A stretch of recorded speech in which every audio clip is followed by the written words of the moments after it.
जम्मू कश्मीर अनंतनाग जिलार पहलगाम होता आतंकवादी आक्रमण समग्र देश को थराई देछि। आतंकवादी माने हिंदू को बाछी बाछी गुलीमार करछन्ति। ए पर्यंत मिलिथिबा सूचना अनुसार 28 जन पर्यटक मृत्यु होइछि। अनेक पर्यटक आहत होइछन्ति। आतंकवादी गुलीमार शिकार होइछन्ति जणे ओडिया पर्यटक। बालेश्वर सदर ब्लॉक सारगां ग्राम पंचायत सरपंच दियर प्रशांत शतपथी आतंकवादी द्वारा गुलीमार शिकार होई मृत्युवरण करछन्ति। से गत 19 तारिख दिन पत्नी प्रियदर्शनी आचार्य और पुओ तनुज को नहीं जम्मू काश्मीर बुलवाक जाते। आज सेठारे पुओ और पत्नी सहित बुलुवा बेले आतंकवादी माने पुलिस बेशरे आसी पर्यटक मानक उपरे अतर्कित भाव गुली चलाइथिले।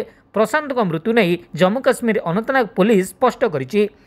आतंकवादी आक्रमण नहीं प्रियदर्शनी गणमाध्यम को कहते आज अपराह प्राय 2:30 रु 3टा भितर से पहलग्राम बुलुला बेले आतंकवादी माने अचानक गुलीमाड़ करथिले।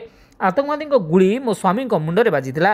प्राय 1.5 घंटा पर घटनास्थल में जवान मान पहुंची मो स्वामी को चिकित्सा नहीं जाइए सुरक्षाकर्मी। आतंकवादी माने 40 रु 50 जन को गुलीमाड़ कर जंगल को पलाई जाइछन्ते। एही आक्रमण घटना नहीं जातीय तदंतकारी संस्था जांच आरंभ करिछि। एक अभावनीय घटना को राष्ट्रपति प्रधानमंत्री गृहमंत्री तीव्र निंदा करिछन्ते। सुरक्षा बाहिनी वर्तमान सर्च ऑपरेशन आरंभ करिछन्ते।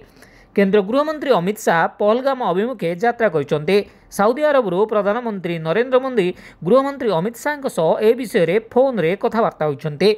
आईबी मुख्य तपन डेका, केंद्र गृह सचिव गोविंद मोहन, सीआरपीएफ मुख्य ज्ञानेन्द्र प्रताप सिंह एवं जम्मू काश्मीर डीजी नलिन प्रभात घटना उपरे नजर रखिछन्ते। एबे जम्मू काश्मीर पर्यटक बेसी संख्यार बुलवाक आछन्ते। जुलाई रु अमरनाथ यात्रा आरंभ होबाकू जाउछि। एही समय लोकंकु डराइबा पई आतंक